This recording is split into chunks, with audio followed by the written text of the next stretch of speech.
I thought it might be nice today to open with a tale of hope.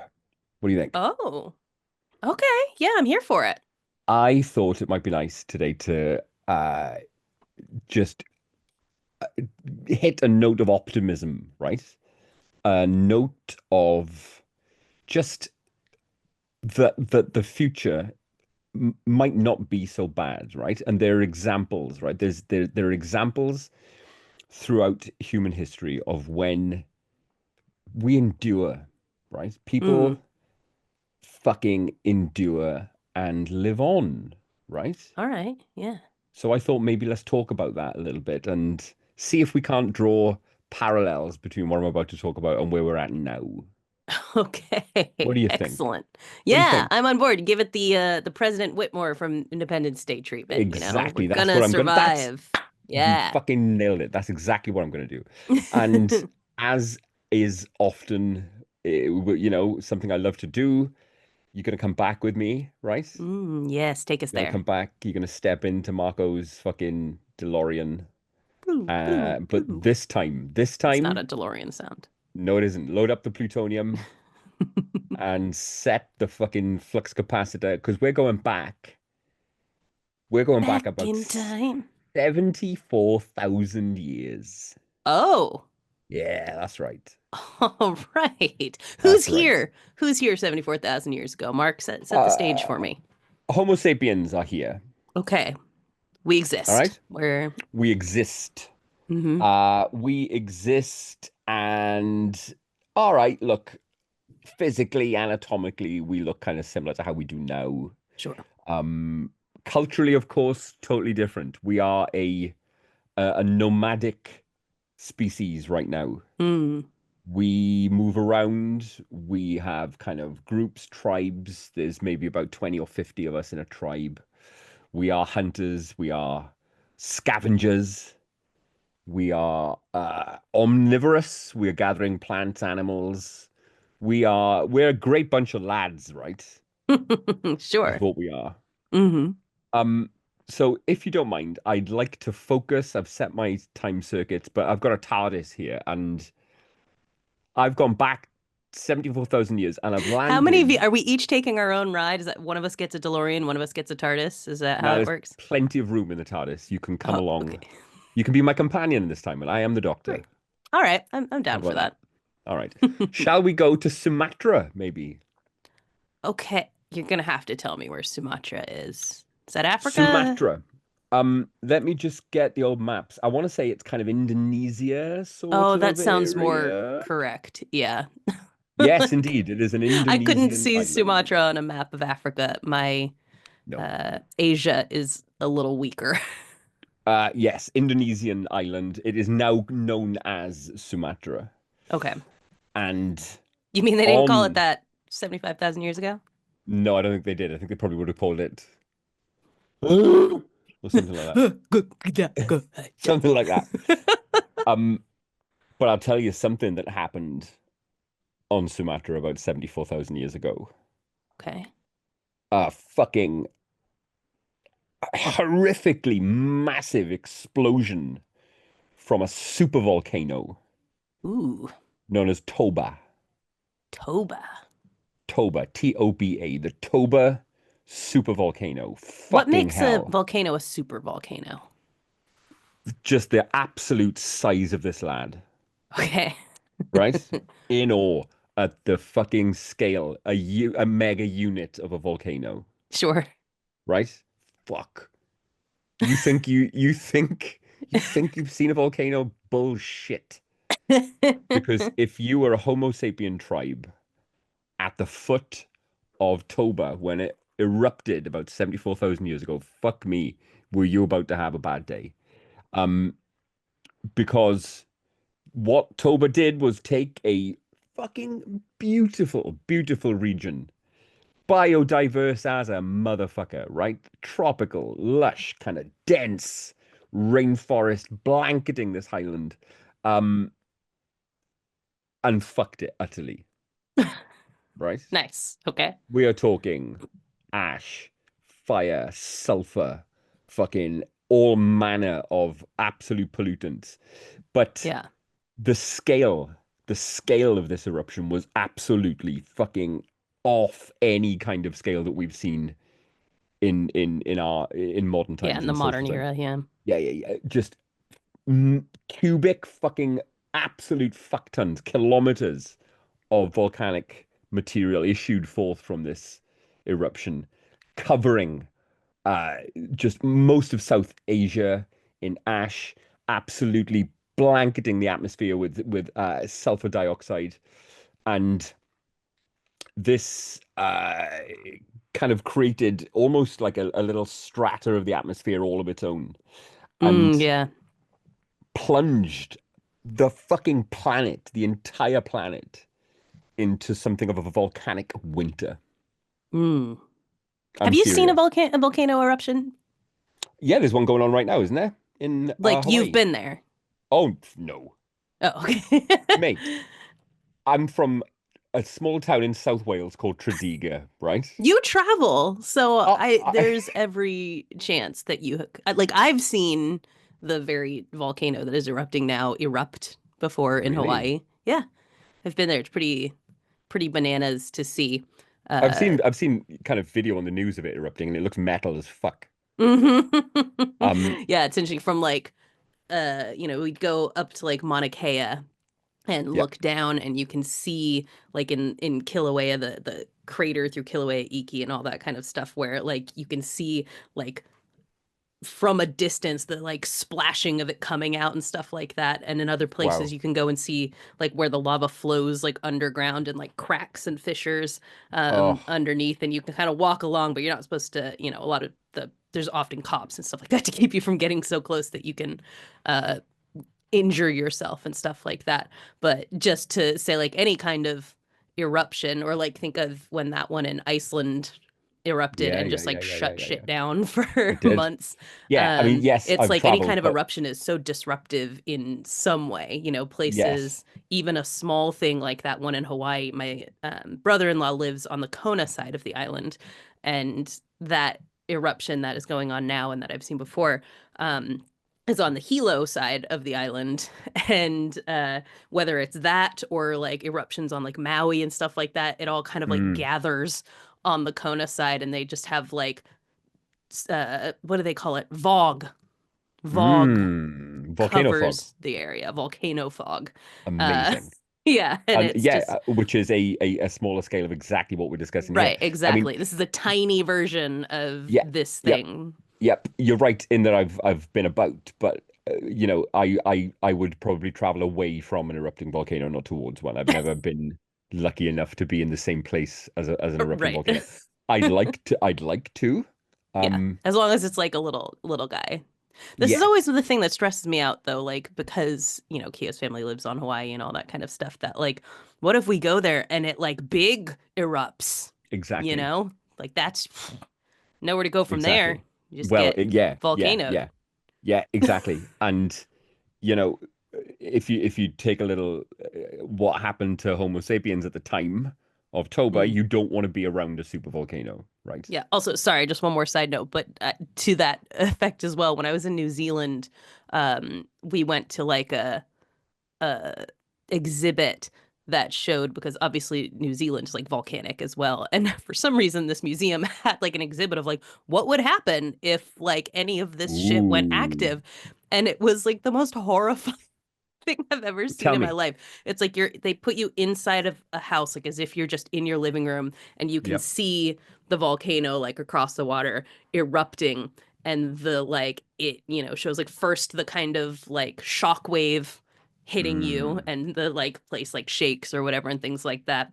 And then this like, the ash and everything suddenly coming in a wave towards you, which is basically what would like kill you in the first place. Like you wouldn't have yep. time to get hit by everything else. It'd be the ash, and everything Yep. goes dark and shakes around you, everything falling down and all that stuff. And I was like, this is, I mean, you'd be Yep. dead so fast. Like, Oh yeah.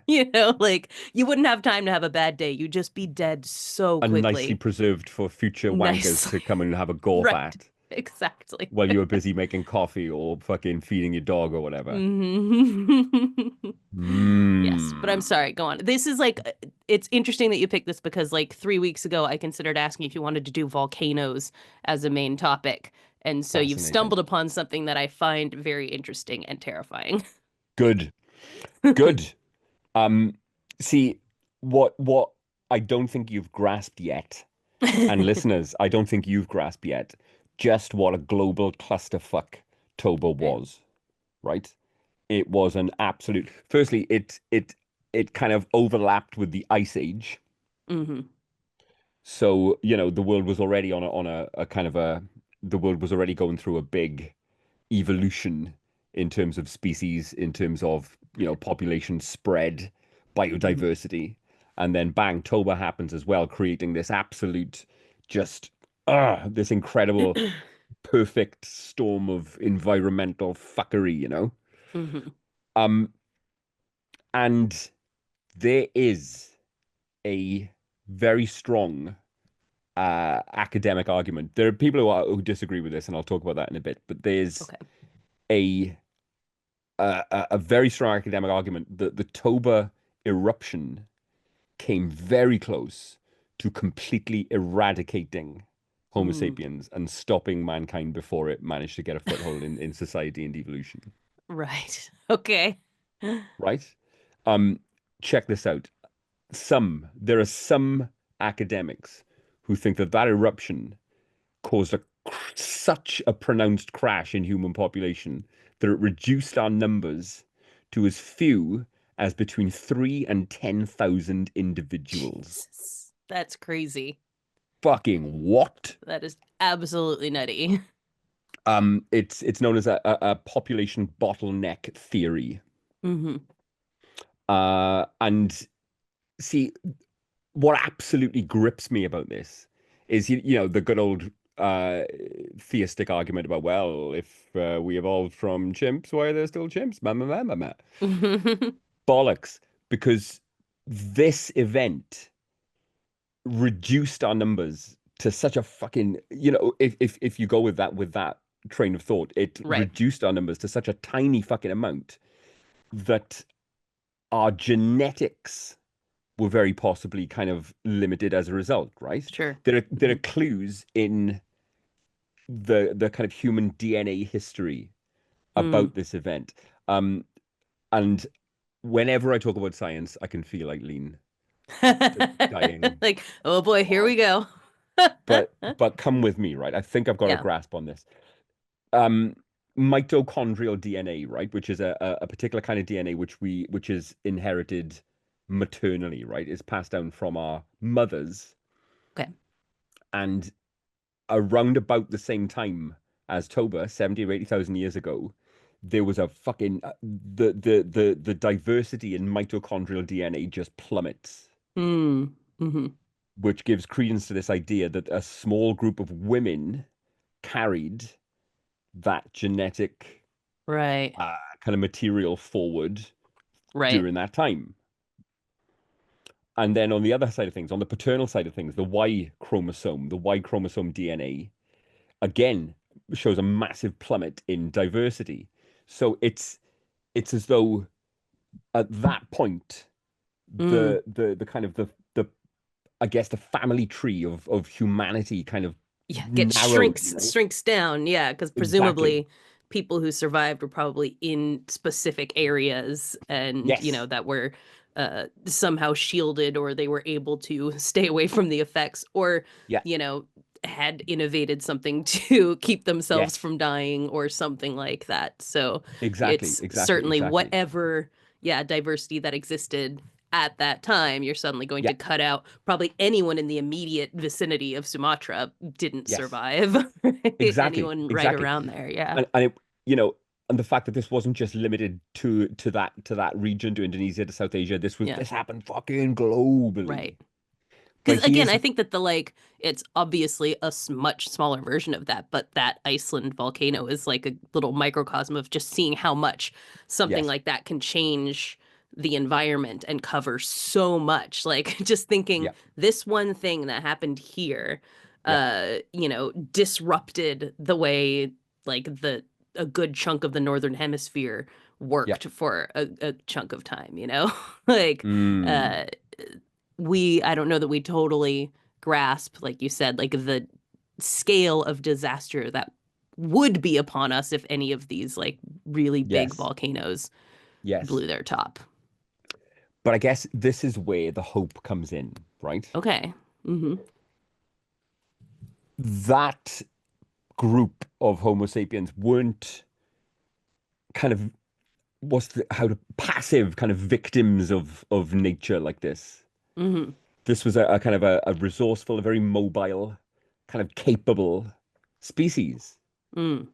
And that disaster may well have led to innovation, you know? Okay. Yeah. The spread of that smaller population of early humans might well have led to things like more efficient tool making, Mm. different diets, Hmm. broader kind of protein sources, Right. stronger kind of social bonds. Had that not happened, our kind of our entire fucking branch of evolution might not have happened the way it has, Sure. Yeah. which is fucking crazy Yeah. to think about. Demanded an ingenuity of us that previous Exactly. conditions had not, that we could have been content to hunter Exactly. gather, hunt gather, all that kind of stuff, but needed to do Exactly. something else. Back to that question. So why are they still chimps? Meh. Shit like this causes, at least in my kind of limited fucking grasp of of the process, it's stuff like this that causes that Darwinian branching off, that Darwinian adaptation to different environments, and leads to different fucking variations of the species. This is the kind of thing Right. that made us who we are now. Right. Yeah. I mean, Of I don't course, know enough about like this is one of neither those do things that I. every now and again I have to read up on evolution again because I'm like, I learned about this in sixth grade. I don't remember how any of this works. But, it is, branching, Yeah, obviously. yeah, Like that's the totally, thing totally. is unless there is like a distinct reason for something to go extinct, Yes. these are branches in evolutionary lines. Just like, you know, uh other species of things are like that as well. Why do we have lizards and birds or Yeah, whatever, like these are different branches of dinosaur. yeah, Like that's just part of how these yeah. things branch off. You don't go like, oh, there shouldn't be crocodiles because there's blue jays. Exactly, exactly. And again, although admittedly tenuous, my grasp of it is, yeah, we didn't directly evolve from fucking primates. We evolved from a species of them which branched off and migrated and moved to a different area and and grew We in weren't different living ways in different together parts. with the primates. Exactly. Like one day Exactly. someone gave birth to a Homo sapien. It was like, oh, Yeah, well, I what the guess fuck is this? this is one of us now. Yeah. Um and obviously loads of shit happened. Like I said, Ice Age, shit like this. But man, isn't it fascinating to think, at least it is to me, that when things start to go further and further south on the trajectory that they are now, what might the next 100,000 years of mankind look like if indeed we are able to adapt as Homo Right. sapiens did and has? What might, after the climate fucking, and climate migration, water scarcity, food scarcity, Hmm. what might we look like next? Right. I Yeah, find that I mean, it's fascinating a as thing fuck. I've certainly thought about. Obviously, like we have things like X-Men and stuff that are kind of asking that question, right? Like if we were to adapt to, Yeah, modern things, like if evolution worked at an extremely quick rate, yeah, what kind of adaptations would we make to the world in which we live? And you get yeah. X-Men, right? But like I think I've considered that before, like we kind of take this kind of idea that like, oh, like a million years from now there won't be humans or whatever, right? Like this place will have burned up, there's not going to be that. But maybe there won't be Homo sapiens, but maybe there's something else that a small group of Mm, us evolve into something that can survive that, like cockroaches. yeah, Like maybe there is some thing that you narrow us down to a band of 4,000 of us or whatever, but yeah. those 4,000 become some other And species.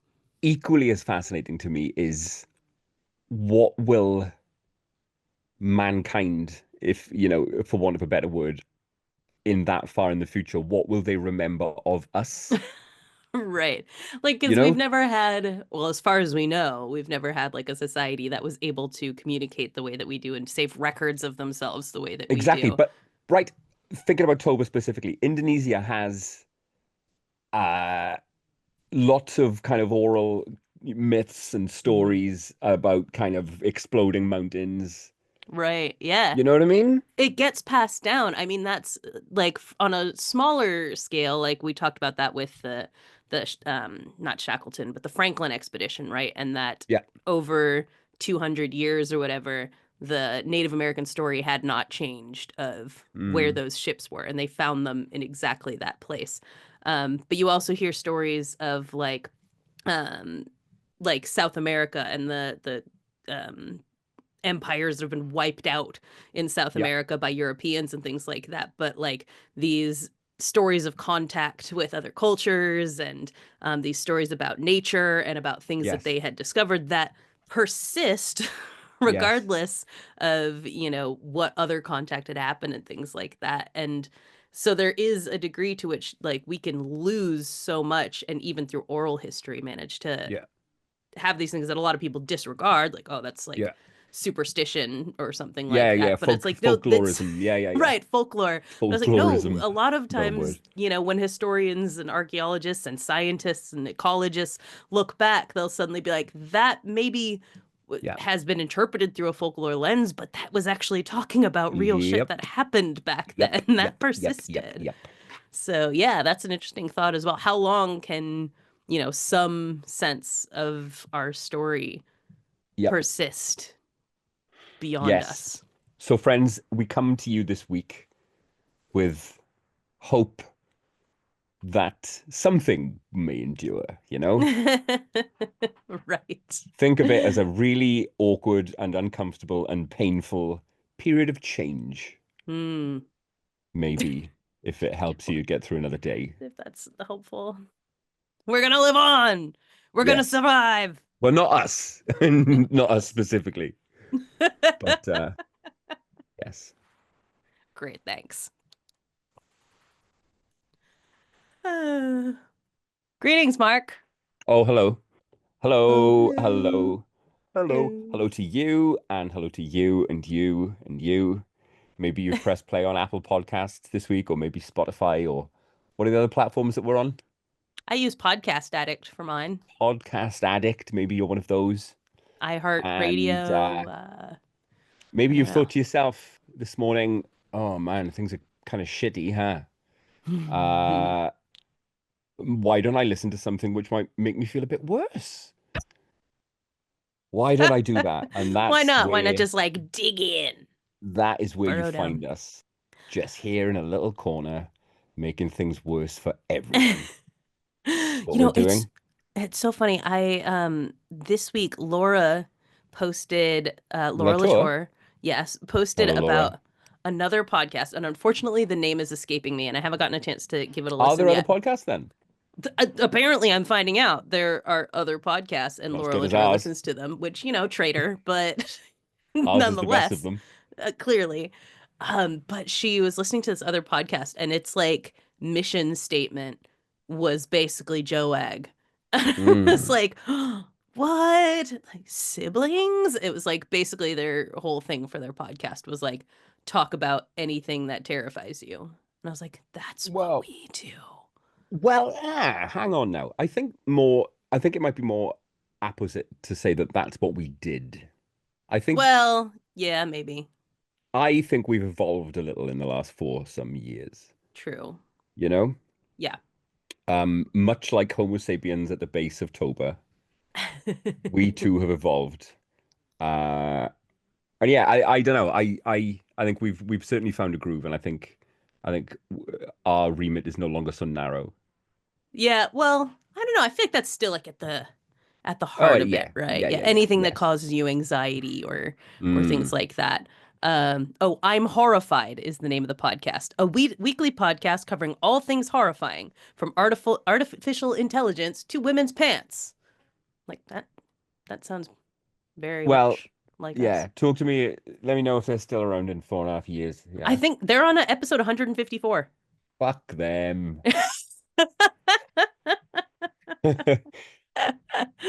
I was like genuinely, I was like looking at this, I was like, this is wild. It's like they've been around like a little less time than like a year less than us, I guess, by that, maybe a year and a Hmm. half less than us, but like a similar sort of thing. It feels like they have a similar like amount of listeners as we do. I'm like, we've just been like existing on the Completely unaware.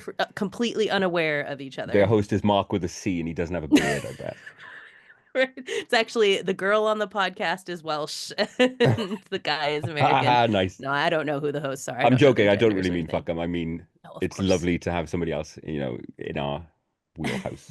If anyone's like listening to this podcast at this point and takes any of your bits seriously, Oh, well, really? that's true. Sometimes you do pull off a bit that it's difficult to tell. Like apparently when you were pretending you didn't know who Ariana Grande was Yes. last Very week. pleased. Very pleased to hear that. I Thanks, feel like Sam. if people can see my face, they can see the moment I real like if you're watching the video version, you can Yeah. see the moment I realize you're kidding, Yeah. but it's not always evident in my voice. I like to dance on the razor thin threshold between reality and Mm, fantasy, yes. Mm-hmm. Kind of like who was Rutger Hauer in Blade Runner? I'm kind of like that, you know what I mean? What is real and Yeah. what is not? Yeah. That's where I fucking live. Corey. I think I would phrase that you like to fuck with people, but we can Yeah. go with that too.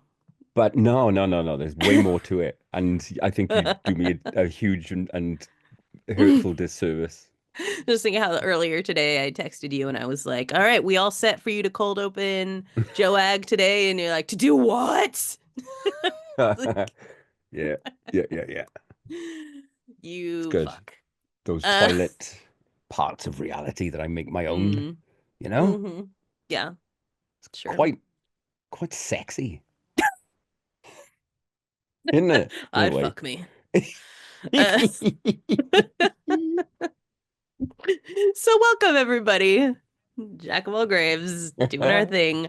Friends, So good. uh, we are so excited right now. We told you last year, at the end of last year, we were like, we have some fun things that we're super stoked on doing come this year. And one of those things that we were excited about is coming next week. Yes. One of those things and one of those people, a Yes. man who is always just a treat to interact with, a man who is just a paragon of intellectual masculinity, I think is the way I would sum it up. Hmm. One of our long-term listeners and friends, a regular at our watch-alongs, a Mr. John Benfield, who works in risk analysis, threat analysis. Yes, just right up our alley, Oh obviously. yeah, yeah, Yes, and Benners, as Marco has dubbed him, yep. sent a link the other day to the 2025 World Economic Forum Global Risk Report, and basically was like, "I'm going through this right now, so we can discuss whatever." And I was like, "How is next week?" And he was like, "Yeah, Mhm. let's do it." So we are Fucking going yes. to look at what we should be terrified of in Mm. 2025. I'm sure that's not how he phrases it, as one who analyzes such things, but that's how we're putting it. What should you Yep. be scared of in Yes. 2025? And given the state of everything, I'm sure this is going to be a fascinating Oh, for discussion. sure. No longer do you need to take our word for it.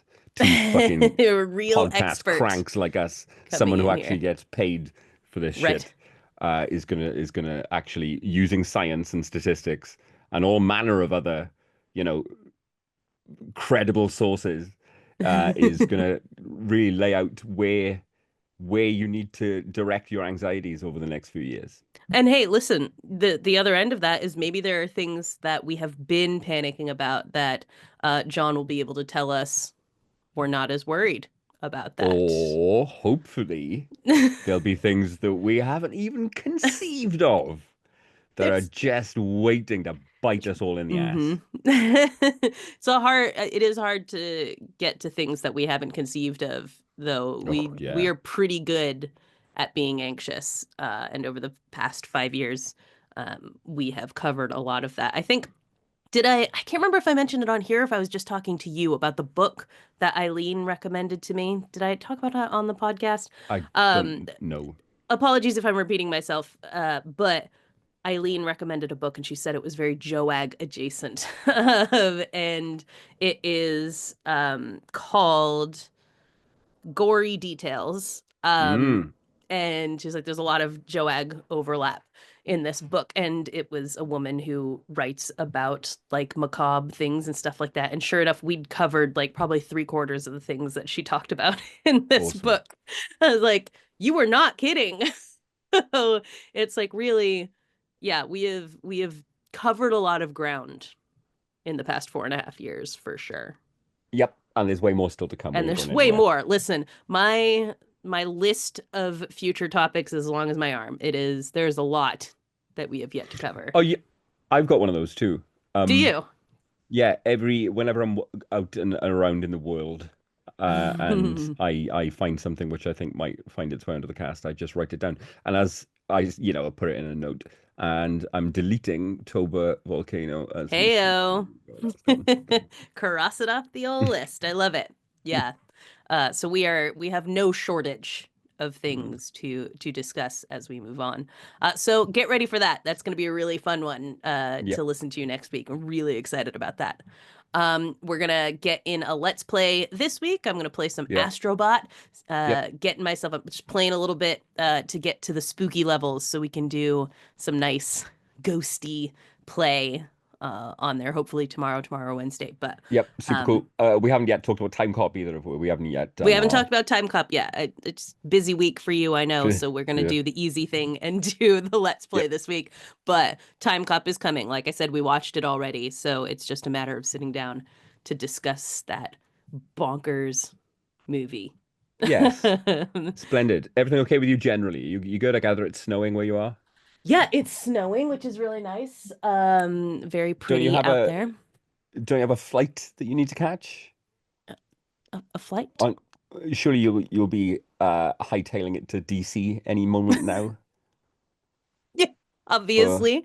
the big Obviously, party. yeah, no, leaving bright and early tomorrow to get to DC, take the train, obviously, take Of the train. course. It's only 3 hours or so from here. Make sure Yeah. that I get to see old Donnie T Gonna be a big sworn in party. It's gonna be once good. again. Well, they have to bring it inside because it's so goddamn cold Mm, right now. Which, I think works in his favor because now he can act like the crowd is, it huge. was going to be huge, Millions but we and had to bring it millions of inside people. so Mm. everybody can fit. On that, I've become quite a fan of podcasts generally lately, and I was listening to one whilst running earlier. Okay. Um, a fantastic series called The Coming Storm, a BBC podcast written and presented by a reporter by the name of Gabriel Gatehouse. Fantastic. And Nice. he dropped a bonus episode on Inauguration Eve. Uh, Mm, very Joag adjacent. It talked about how the premise of this podcast has all been about the first series was all QAnon. okay. Uh, and Always then interesting. yes, the second series was about the Federal Reserve and some of the conspiracy theories surrounding its Is the host foundation. American? No, he's not. No, he's not. It's just a podcast about America. Yeah. Okay. And this bonus episode, fucking fascinating stuff, was basically about how there's no point making that podcast anymore because all of the conspiracy theorists are now about to be in the cabinet. Right. Yeah. Um, uh, They're running everything, which is very cool and a neat. lot of it focused on Bobby Kennedy. Yeah. Oof. Man, oh Wow. man. If you're listening to this and you have not listened to the 4-part Behind the Bastards on Bobby Kennedy, you are not Bobby Kennedy, RFK Jr. Yes, of course. Yes. Okay. Let's Let's not. Yeah. distinguish. For all his flaws, Bobby Kennedy was not this clown. RFK Jr. is truly uh just one of the most nefarious characters in American history. And the degree to which he is both like an evil sociopath and also a conspiracy theorist nut cannot be understated. Listen to those Behind the Bastards. But They're the light bulb for me was some of his views about the murder of his dad. Mm-hmm. You know, the guy, a Palestinian uh guy who killed Robert Kennedy in at a rally, Yeah. and all of the fucking the interrogation and the hypnosis and the links to MK Ultra in that case. Hmm. Whoa, super, super, super interesting stuff. And Nice. one which What maybe was the I'd name like of the podcast? The Coming Storm. The Coming Storm. Sure, it's on BBC Sounds, It is indeed, yes, and is well worth your time. I'd which is an like, app you can get here. You don't need like oh, when I watch like BBC stuff, I have to pretend I use your zip code and I use a VPN, oh, or great, your postcode and I use a wonderful. VPN. But the yeah, you don't have to It's do good that to with know. BBC Thanks. Sounds. You can you can just use I that. I would quite like to hear you delve into that at some point, the murder of Robert Kennedy and Sure. I was the just telling poor Richard made the mistake of texting me something from his CIA book, or he was talking about his CIA book, and then he started getting into JFK conspiracy theory stuff, and I was like, oh boy, you've stumbled into special interest. yeah, yeah, Because the yeah. Kennedys, if obviously I have this blurry background on, but if you could see my shelf, I have lots of Kennedy memorabilia and things like that back there because I find that family to be fascinating. Mm, Just such a bizarre little dynasty yes, that is so important to American culture, that the patriarch Joe Kennedy is just such, again, like an entire sociopath, and the way that that manifested and was pushed back against, and the way it actually showed up in various relatives of his is so interesting. So I'd be yes, happy to yes. info dump on the RFK Jr. assassination and I whatnot. would love I that. I also would love have that. the book RFK, a memoir, sitting up there as well. Yeah, it's Terrific. very interesting. We can get into that, but I do want to check out Good. that podcast. Sounds interesting. Yeah, you should. It's terrific. Very, very good stuff. Love it. There was a reason that you said that, but I don't remember why. It's fine. Let's think. Trump inauguration. I think it was Oh that. yeah, that was it. It just came from the Trump inauguration. Yeah. Yeah, it's a it. I don't even. We're just gonna see what happens. I We'll see. mean, We'll see what happens. Yeah. the worst thing is that, obviously he's made his first order of business uh cracking down on immigration, which there have been rumors of raids that are going to happen in Chicago over the next few days and things like that, which feels very Gestapo-esque. And I don't love Yeah. that. Look, as I've said before, I even did it again in the light of the um the TikTok and the Meta Hmm. events over the last couple of weeks. It's so craven, isn't it? And fucking repugnant how the knee is being bent without even Everyone the just, just yeah, without even the pretense. There's yeah, just no pretense. Zuckerberg, well, yeah, new sheriff in town, new guy in town, so this is what we're doing. yeah, TikTok thanking him in yeah, that little message they're showing to American users. Thanks to yeah, President Trump, we can now. Da, da, da. It's fucking terrifying. And yes, yeah, I tick it off. I tick it off next to the criteria of the um fascism fucking memorial. right. Uh, and it's so so so stark. Yeah. And watching, just stumbling into it this way, like the TikTok thing to win the hearts and minds of the youth. It's like whenever you think about like Hitler and things like that, not to Godwin's law thing or whatever, but like people supported Hitler because it was like, well, he may be doing this thing, but he is doing this that benefits me, right? Sure. And it's like Trump is setting things up like that, where like people go like, oh yeah, I don't like what he's doing with like immigrants and stuff like that. But on the other hand, he's doing a lot Yeah. of stuff that like the Democrats wouldn't do. Mm, He's ending the war in Gaza. He's saving TikTok. And it's like none of these are like true per se, but like that's the way he's coming into office. And it's like it's just, yeah, priming everyone to yes. just accept fascism, like Yes. just roll Yes. over and allow it to happen as long as we have our bread and circuses, like if I can still watch my TikToks, Yep. I guess everything's fine. Yes. So So, that's neat. yeah. Um, it'll be it'll be interesting, Yeah, I at don't least. want things to be interesting. I Okay. don't when I want interesting, I go travel. I read a book, Yeah. Yeah. Of course. Pop on I a learn about the documentary. infinite wonders of the universe. I don't want it to be, people are deported and foreigners are bombed and things like that. Where is That's this not what I'm intel looking about for. raids coming from then?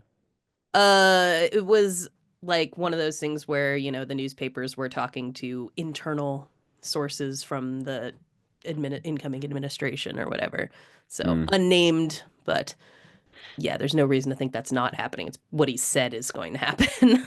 So Mm. I was like yesterday Googling, like, is it true that like you can't get arrested in churches and stuff like that? But it's not. If you are like an immigrant, you can't hide out in a church or anything like I that. didn't even realize that was You see it in even movies and stuff that it's like, oh, if like, like a church will like hide criminals or whatever in their sanctuary because okay. like the police can't come and arrest them. And that may be true of like actual like American citizens, but it is actually illegal to harbor an undocumented immigrant here. In a church or anywhere. Anywhere. Yeah. In your own home, in a church, anything like that. So if they know they're there, they can come in and arrest them. They could come into my house if I had an undocumented immigrant here and arrest us both. It's Well, crazy. okay. I hope that doesn't happen. Yeah. I hope so too. But listen, I do it, government. I'd fucking do it. So take that. Okay. Uh, um a light week on watches, for me at yeah, I least. got some things in, but yeah. Let me tell you, I mean nothing to go super deep on. Um but I, as usual, got in one sort of oldie this week. I watched The Man They Could Not Hang starring Boris Karloff, which is Did he it's have like short. a super thick neck? It just had like a regular neck. It wasn't Why couldn't like they they hang him? physically Oh, could right. not Okay. hang him. That's a little bit of a misnomer in terms of the name of this, but he plays a doctor Yeah. who has figured out, he thinks, how to bring people back from the dead. And a volunteer, he has this volunteer on the table who they've stopped his heart and everything, but his like secretary panics and goes and tells the police like he's killing someone, you must stop him. And when the police come, they arrest him before he's able to bring the guy back to life, so he dies. And so they decide to execute him. But he ends up coming back, and they end like killing off the jury who convicted him. And it's a Cool. fun little like short, like it's one of those things where like looking at it from now, you're like it's like very tropey, and you can kind of see everything that's happening, what the twists and turns of this are going to be. But for something made in like I think it was like the late 30s, it's it would have been terrifying to watch at the time. And there's some very cool little like, there's some tension in in this movie. And the first time someone dies, you're just like, holy shit, Hmm. okay, this is happening. So yeah, it's like 60 minutes long, as a lot of those kinds of films that Boris Karloff was in at the time were, and you can watch it on YouTube. So The Man They Could Not Hang, not a bad time. Beautiful. Um, Beautiful. I watched Gladiator 2. Oh, If you'll recall, I saw Gladiator for the first time in Rome a few weeks ago. We figured we're going to the Coliseum tomorrow. I should see Gladiator. hmm. Why not? Do you And know I found it. Oh, go ahead. the the chances of me watching that are getting ever more remote. I Oh, don't think I'm yeah, ever going to see no. it. Yes. Listen, so I watched Gladiator 2 the other night. Keo and I were like scrolling through, what are we gonna watch? Why don't we finish it? Why don't we do the second one? I thought the first one was absurd. This is a waste. It's an Hmm. absolute waste. Except Denzel Washington. I would watch him do that role all day. Like even just like walking around his kitchen pretending to be that guy. Like he is so much fun in that movie, and he is the only thing worthwhile in that movie. Uh, Paul Mescal, this is the only thing I've ever seen him in before. And so, as far as I know, juiceless. Man has no juice, no You've never sauce. seen Paul Mescal in anything else. Never seen Paul Mescal in anything because I don't watch dramas. So Mm. he's only in dramas. And so while he is like the it boy right now, I'm like, he's just never been in anything that I would watch. I just if you do fancy something, watching something with him in it, I cannot recommend After Sun highly enough. Yeah, I always hear I good things about it. It's just like one of fuck those man, like things where I'm what a like, film. when am I ever going to be in the mood for it? Yeah, I yeah, don't yeah. disbelieve that it's a great movie. It's just like I just can't imagine being in the mood to watch that. It's unfucking real. So good. Yeah. But whatever is so great about him and all the other movies he's in is not present in I Gladiator 2. see. He's bland and they're just making him do the Maximus story over, but like basically going like, you remember Maximus from the first movie?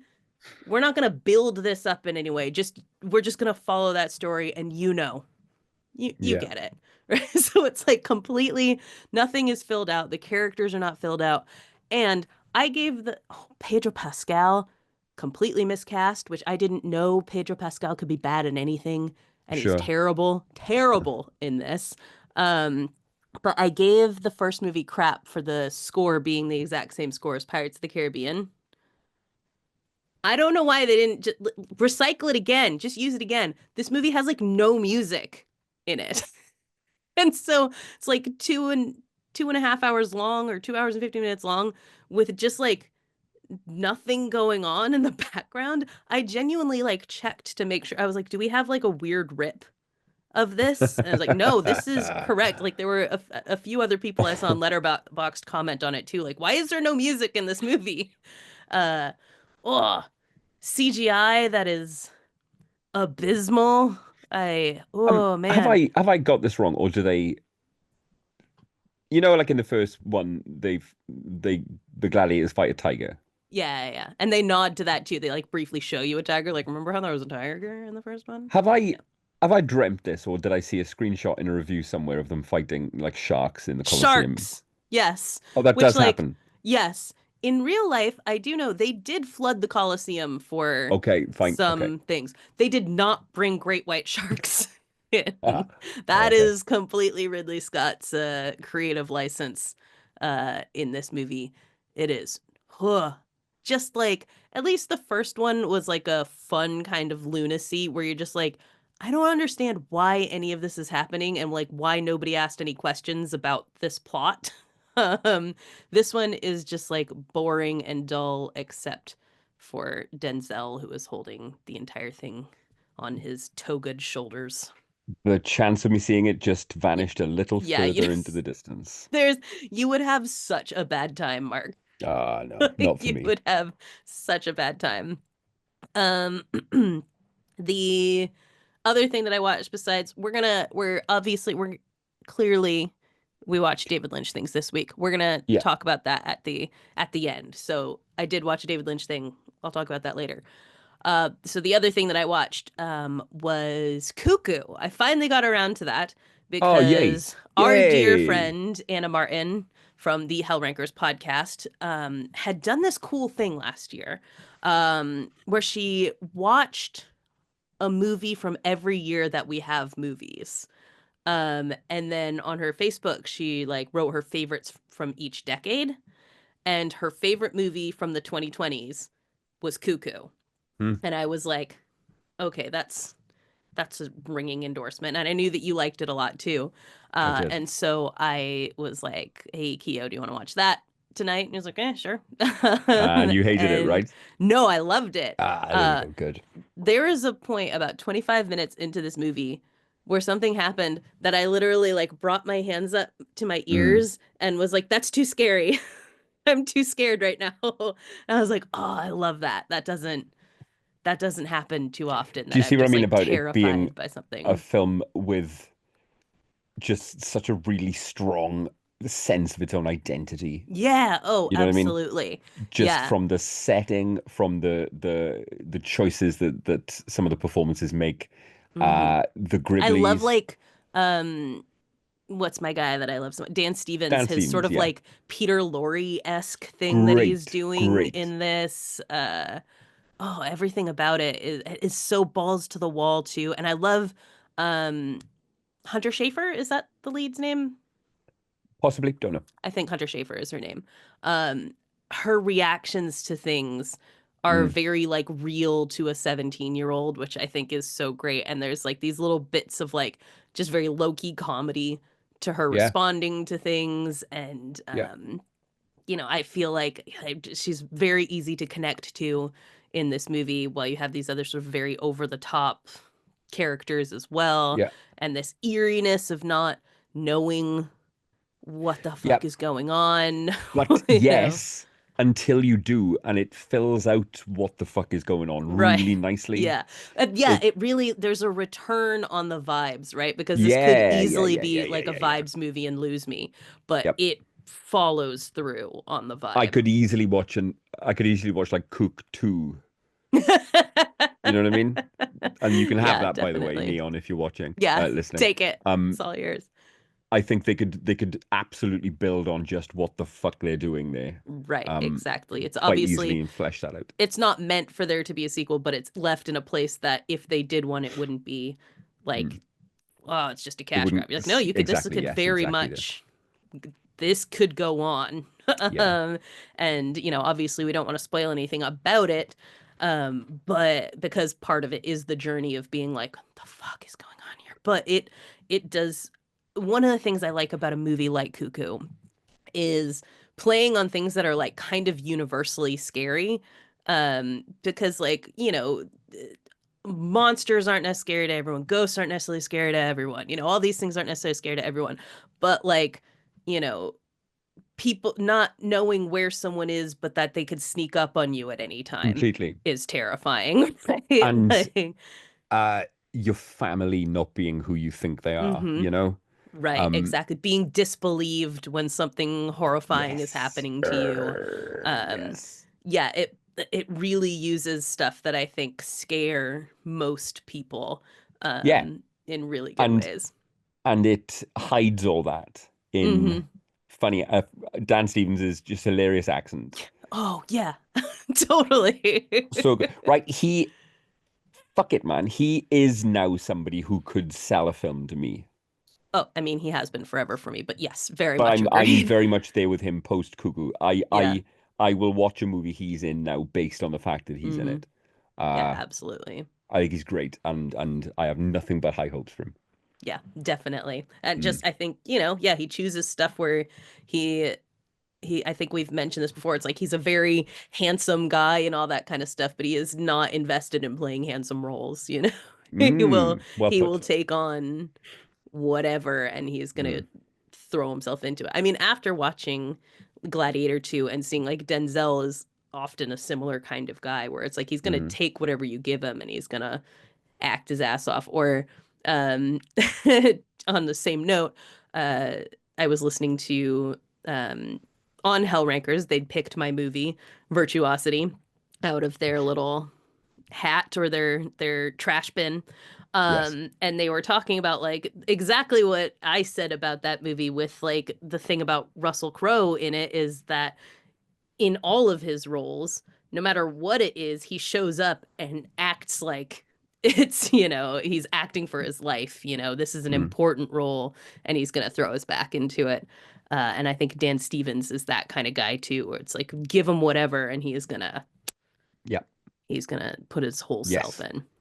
Uh, So I I still will not accept the love that Virtuosity gets. I still don't get it. I still I'm not won't. saying I love Virtuosity. I don't I think think it you gets are. love. No, I'm Everyone seemed to like saying it. Looking at the Hell Rankers, the comments on the posts, it seemed like people were begrudgingly tolerant of it. Yeah, right. Yeah, I all think it's right, just it's one of good. those ones that like it is stupid in a way that Yeah, is so of its time, yeah. that it's, appealing. Yeah, That okay, I think that's I don't think I'll go anyone along. is yeah, I don't think anyone's going to town for it as like a good movie by any stretch of the Mm, imagination. It's more just like, did you sit there and have fun? And unlike you, a lot of people did. okay. So Cuckoo, I recommend. And the only other thing that I watched this week was with you, which Yes, it I know was. you have a lot to say about. Yeah, I do. Hey, hello. Let's talk about the People's Joker. I was amazed, by the way. I was like, hey, I had already been like, we're going to watch a movie tonight, whatever. And then I was like, so let's watch The People's Joker. People seem to like this. And I was sure because every movie that I've brought to you for like 3 weeks, you'd be like, nope, no, not feeling it. I And have you're been like, giving a lot of that, and yes. you were like, I don't know what that is, but yes, let's watch it. And I was like, oh Well, shit. what played into your hands was the fact that I was completely on my own in a hotel room and had fuck all else True. to do. I Yeah. had nothing Just else to boredom. occupy me. So I went with it. And I had no clue, not just what the movie was, but what I was letting myself in for. Fucking hell, man. Yes. Um, Do you I want to mean, I've describe it as best you can? okay. So, plenty of times I've talked about how hook, line, and sinker I go for movies where necessity is the mother of invention, right? Obviously, this film Yes. works within a lot of constraints, a lot of Yes. limitations, and instead of it doubles and triples down on its Yes. limitations hmm and is creative in a way that fuck me, you can't conceptualize. It uses everything available, live action, animation, CG, audio, video, found footage, intellectual theft. It Yes. I announces don't know how itself it gets loud and away with proud. most of How the what it's doing. fuck is this film allowed to exist? I mean, it loudly declares itself as, being able to exist under parody laws, hmm which it then uses to just steal intellectual property from fucking so many other sources. Yes. Um, Ostensibly a Batman tale, a Batman film Right. set in Gotham City.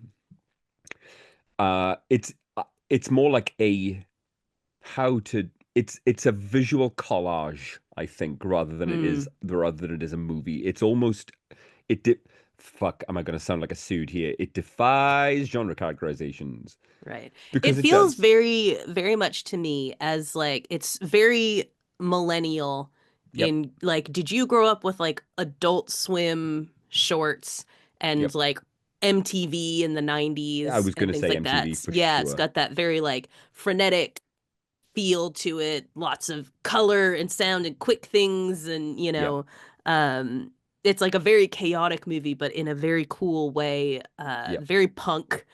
yep. Like the whole thing is put together in these really Super punk, yes. fascinating ways. Do you know, the first few minutes I was like, ah, fuck. Because too much, sorry, I can't deal with this. But a light bulb went off when I realized, hang on, the closest thing visually I can compare this to, see, I'm going to look at your face when I say this, is Ang Lee's Hulk. Oh, interesting. Okay. And that's not to say that it's like that, because it isn't. Uh-huh. It's it's that and then more and more and more and more in terms of the different styles and different formats and different hmm tools it uses. But the scattershot kind of never still for a minute. This Right. film never fucking stays still. Mm-mm. And the that kind of everything, fucking everything, go for it or bust. This film, you will like it or you will die. Right. Yeah, You know? exactly. It is one of two things. You're either going to be on board for what it's doing, you're going to be Yeah. like, I hate everything about this. And But if you like y- it, you're gonna love it. you're going to love it. It's the story of a trans Joker, Yeah, essentially, the exactly. an origin Exactly. story for a trans Joker.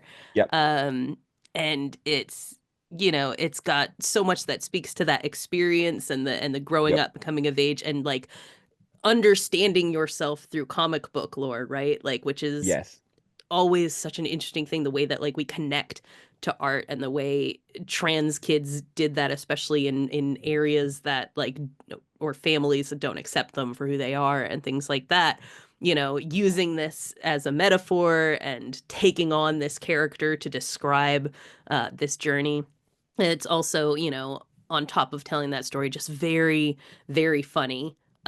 There Oh, was there's it's some scenes in this superbly that I was funny. like literally cry laughing through. Yeah. There's like a bit with Bane booing that every time it happened, I was just losing my ever loving shit. Uh, there's I can't stress enough. It is a very authentically, honestly, genuinely funny film in a way that yeah, isn't, oh, it's funny by doing bits that are, it's funny like this or it's funny like yeah, that. It's funny very much in its own voice. yeah, Uh, and above and beyond all of that, it's also just as part of the mix, actually a shit hot Batman tale as yeah. well. Right, it Um, is totally. it the creator, I can't remember their name. Who is it? Who is I I can't can't either. Give me I a looked it second up and I will find it. and But watched some of their videos. But there's a reason that they've chosen Batman as a framing device for laying out Vera the Drew is her trans, name. there you go, very true, for laying out the trans experience like they have, because when you know the topic that you're working in so well, I guess Hmm. you've got license to really fucking explore it and add your own experience into it. Yeah. And that's what's happened here. It draws on all every flavor of Batman you could possibly Yes. imagine. This film draws on the pre-movie kind of Frank Miller comics, golden era stuff, all of the Nolan films, all of the Schumacher films, all the Keaton films, and loads of other shit as well. There are fucking niche characters from the Superman movies in here. Uh, just Yeah. everyone, UCB and everybody. SNL stuff in there. That's Yeah, yeah, yeah, yeah, yeah, yeah, yeah, yeah. there's a lot going on in this It it movie. it it knows its Batman lore inside out. And barely 30 seconds goes by without, oh fuck, without something Yeah. surprising and just beautifully executed happening in it. I really, really, really fucking really like this. And when I say it uses every single format you can think of, I fucking mean it. It obviously doesn't have much in the way of budget going on, right? And Right. there's one sequence set in the Batcave where I am sure, I am certain they modeled the CG in Quake, right? Yeah. As I fucking live and breathe, I recognize the textures from Quake, and I'm fucking telling you, that Batcave was made in Quake. Once you said it, I was like, oh, you very well might be right, actually. That's incredible. It's so good. Oh man, watch The People's Joker. You're gonna love it or you're gonna hate it, but hopefully you'll love Yeah, it because it is take a swing. so Honestly, much take a swing. fun. Yeah, Fantastic. Really good it's shit. so much fun. Um, so on that note, Right. So yeah, uh, my only watches was I've ripped through 6 episodes of Twin Peaks season 3, right? yes, and it's time Uh to, well, look, yeah, obviously, friends. if you've been living under a rock, if you've been trying to avoid, you've been on a meditation retreat or something like that, you may not know that this week, uh, we lost David Lynch. It is time, unfortunately, yes, to talk of Mhm. that. It is time to talk of a matter of great, great, great sadness. And that is indeed the loss of David Lynch. Uh there is, just to get the kind of superficial stuff out the way, a very compelling argument that we absolutely lost the best filmmaker of all time this week. I think Mm. if you look at body of work Hmm. and if you look at commitment to vision, if you look at singular fucking flat out refusal to compromise, Right. if you look at pursuing ideals and ideas within his art on any metric you might choose to measure a filmmaker, be it technical, be it in terms of the kind of control that for the most part he was able to keep over his vision and over his work, and critical success, Hmm. getting the most out of everyone that he worked with. There there is a very compelling argument that this week the greatest filmmaker of our life has died. Yeah, I think, that's compelling because to me, the thing about David Lynch is, I would call myself a David Lynch fan, even though I don't necessarily like a good chunk of the stuff he does. It's kind of like Cronenberg, where, it's like I always like kind of the ones that you don't think of when you think of Cronenberg. I don't really like the like more body horror stuff and things like that he does. But like I think with Lynch, it's like I love like Eraserhead, Twin Peaks. I like Dune. This week, what I watched was The Straight Story, and Isn't it we'll isn't it talk about telling? that. Isn't Um, it fucking telling how the most subversive thing that he could have done at that point in his career was to make a just like a sincere heartfelt, yeah. and, meditation almost on just the lengths one will go to express love. Right. Isn't that telling about that man? Totally. And I think that's the thing is that like I don't necessarily like a lot of his stuff. It's got a lot it's he tackles a lot of stuff that I don't enjoy watching Sure, sure, in sure, sure. movies, right? There's a lot of sexual violence and things like that in a lot of Lynch films. That said, what I say that because I still agree with you on all of those things that makes him such an incredible filmmaker, that it isn't really about whether I enjoy watching his entire body of work so Yeah, much as this is a man who made what he set out to make, yeah. like you said, without compromise, and that whether I enjoy watching it or not, I'm not going to say no movie that I've ever seen. I hated Blue Velvet. It's a good movie. You Oh, know what sure. I Yeah, yeah, yeah, mean? yeah, yeah, yeah. Like, hated the experience of watching it, but I'm not going to sit here and be like, oh, that was a shitty movie. No, I just didn't Yeah, like it. You know yeah. what I mean? And so, yeah, I think you're right that uh if he's not the greatest of his time, he is certainly close. I can't think of anyone that I would, you know, This piece about rival. commitment, right? Hmm. He was perfectly open in talking about how, often filmmaking is a capitalist venture and you need to Right. make money. So Hmm. from time to time, he would do commercials here and there. His Right. PlayStation advert, his fucking Adidas advert, Hmm. and they're the same as his fucking films, man. They're just fucking 20 seconds of him exploring his own themes. Hmm. Uh and that's so fucking rewarding to me, man. It is so Hmm. rewarding and it is such a sadness. Um, I don't even know where to go. I mean, I could talk about not just my enduring love for his movies, and there isn't a single one of them that not a single one of them that I don't adore. Hmm. His more conventional stuff, air quotes conventional Even stuff, like Dune? yeah, even Dune. Okay, Because good. see, I love Dune, so. this piece about not compromising, even on the occasions when he was forced Right. into a corner, right, where he, by his own admission, and he says this himself in many interviews and in Lynch on Lynch, he bit off way more than he could chew with Dune, Hmm. and he felt the kind of the pressure of having to perform on that scale. But even though he hated talking about it and considered it his misfire, it's a fucking fascinating film to watch. Yeah, I genuinely deeply enjoy that movie. Yep. It is. It's Even when really. when he put himself in a box and backed himself in a Hmm. corner, you still come up with something beautiful, unique, Hmm. completely I mean, I've just described what the word unique means, but it is completely unlike any other sci-fi. Right. It's compelling, Yeah. keeps you in. Yep.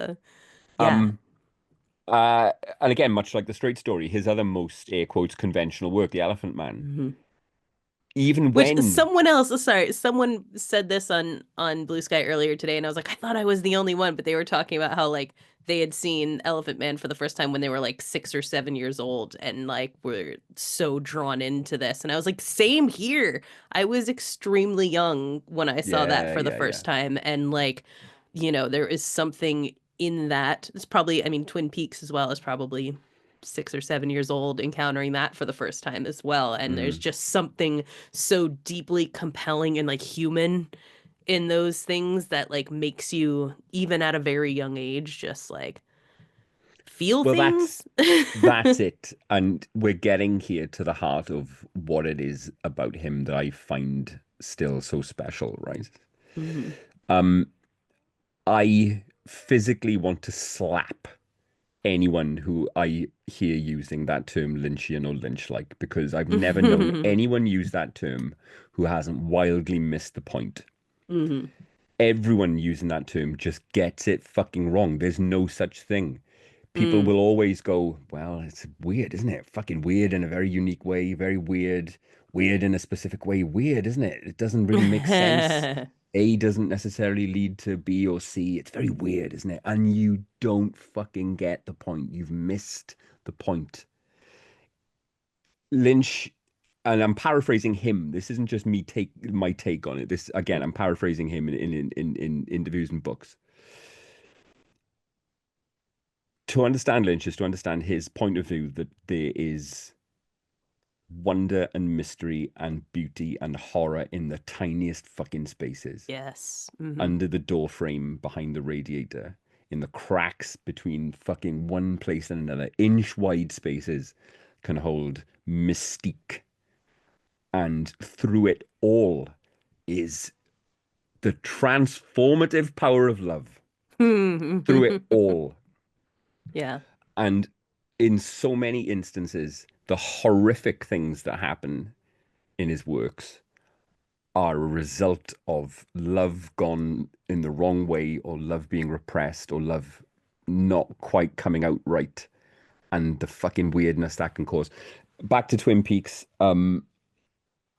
uh, just such formative, such vivid stuff, right?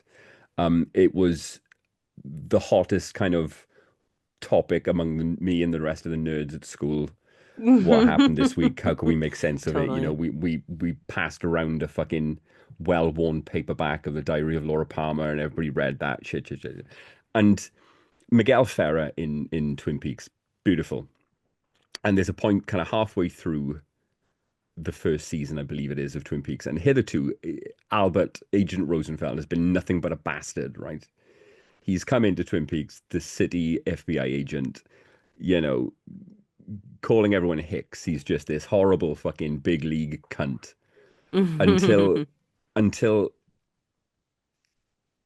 he just admits, after being the most horrible bastard, that everything he does comes from a place of love. Mm. Love is the most important fucking force. Love is the most important thing. I love you, Agent Truman. And it's so disarming, man. It's so Hmm. fucking disarming. Uh, Love is everywhere in Lynch's work, and it's the most important thing. And that kind of just him as a guy as well, right? Yeah. It if this doesn't sound ridiculous, I kind of loved him a little bit. There was, and I'm gonna go. Do it. No, I'm right. He he was he would often say the most outlandish shit in interviews, but Yes. it was always so self-aware. And there's so many examples. Just watch him in interviews, man, and he knows when he said something provocative, because he has Hmm. this wonderful little kind of mischievous little smile Yeah.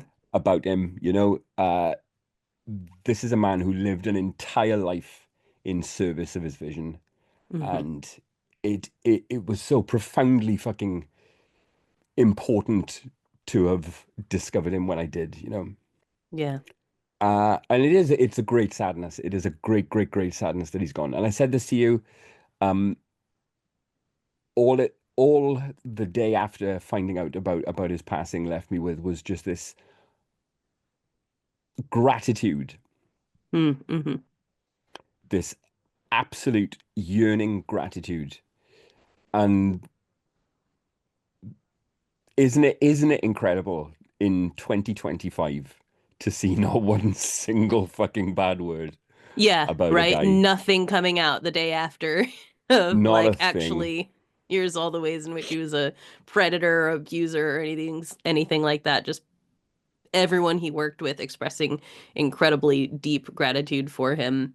And Mm. even in just, I think even your attitude there, and what I think I see amongst everyone, and the way I kind of feel about this is that I think, there's some people when they die who have been very important to you, it leaves you with this sense of tragedy, right? Yeah, sure, And I sure. think David Lynch and his approach to the world and his approach to death itself and the way that Yeah, he talked about it, yeah, and how full his life was and what it demonstrates to us about how we should approach the world makes it so that it's sad that he's gone, but it's not devastating that he's gone. Because what no. did David Lynch leave undone, right? Yeah, oh, yeah, Like really, this really, is really. uh that's a guy who he did it, he did it, and his attitude towards death was kind of a like it's not real, it doesn't exist. You will still have me after I'm gone.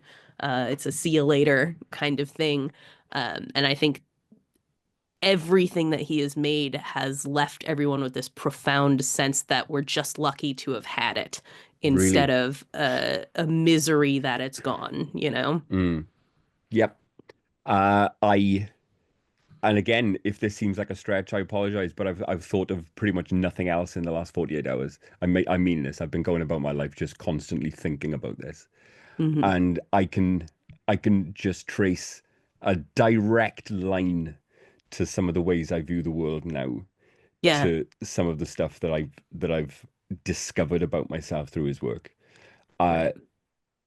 all so many times I'll be driving super early. I'll have to get in the car at like fucking 6 a.m. somewhere, and I'll catch just the sunset or the sunrise in my rearview mirror, and I'll think, fucking hell, sometimes the world serves you up little gifts, you know?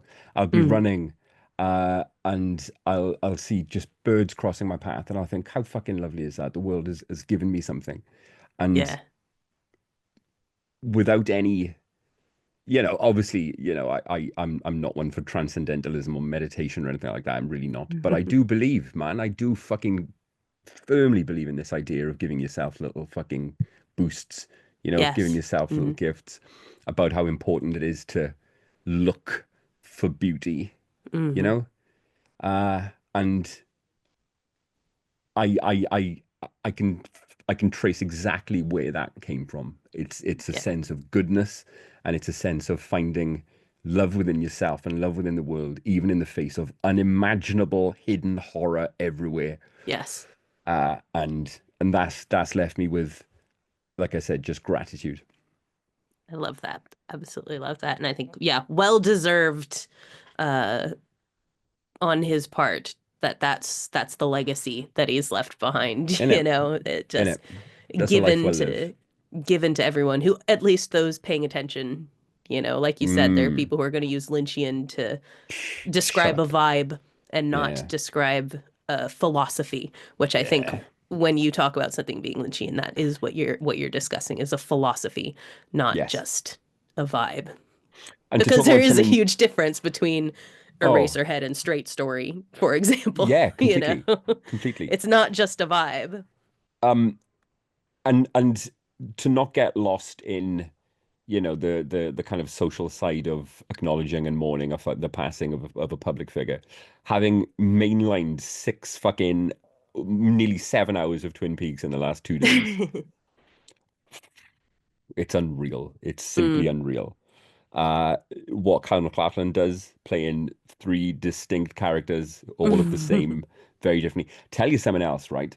Um, I'm somebody who can watch. Let's take Succession as an example, right? Hmm. Halfway through any given season of Succession, I don't have a fucking clue what is happening, right? And it's Right. frustrating. Yes. It's frustrating to me. Fuck, why don't I get this shit? Put me in front of a season of Twin Peaks and I don't know what's happening, but that's fine. Right. Yeah. It's fine I with a think show that's like my that. attitude towards like when I tried watching Twin Peaks for the first time as an adult, not as a child watching this in reruns or whatever. Mm, I remember being like, I don't know what's happening. And then mm. it was like the third time that I decided to sit and watch it that I went, what if that's fine? and It is. It's then completely set through fine. it. It's And then you completely can fine. enjoy it on its own terms instead Yeah. of, that being the central element of Yeah. it. Like that's, I think the fact that it has me, um, a little at odds with myself or confused about what's happening is not unintentional. Nah. And it does it bears repeated viewings. It does kind of Hmm. resolve itself a little bit more on Sure. repeated viewings. For example, like I said, I'm halfway through season 3 now, and Mr. C, which is Bad Cooper, has created this doppelganger version of Cooper because he knows he's going to trap him on the way out the Black Lodge.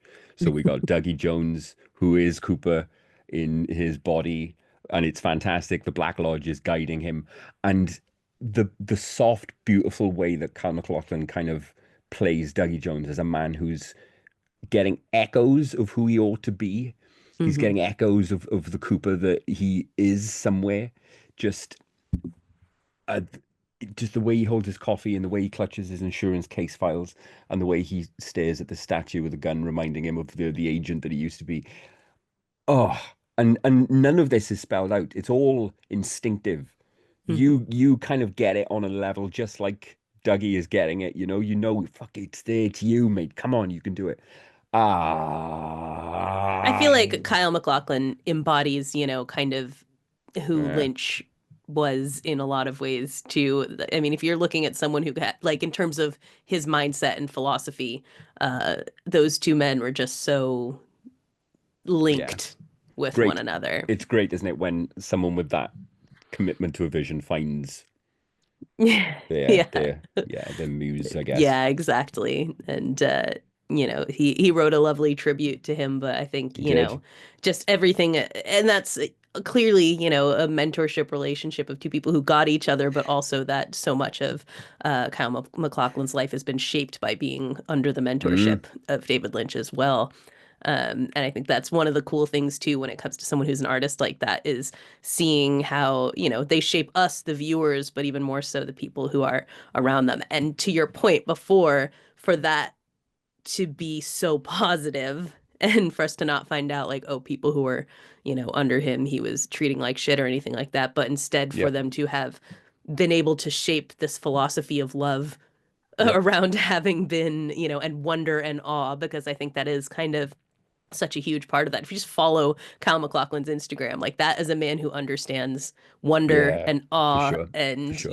that childlike, approach to life and things like that, even in darkness. And I just think that's so cool to see play Yes. out. Yes, it has become something of a cliche to say, hasn't it? Whenever any kind of notable high profile figure dies, somebody will pipe up, "Hey, what a miracle that you got to be alive at the same time as me, me, me, me, me."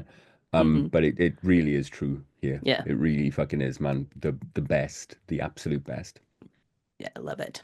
So we raise our seltzer and I'm gonna water honk on this disposable fruit flavored vape, in honor of and the just a great smoker, COPD.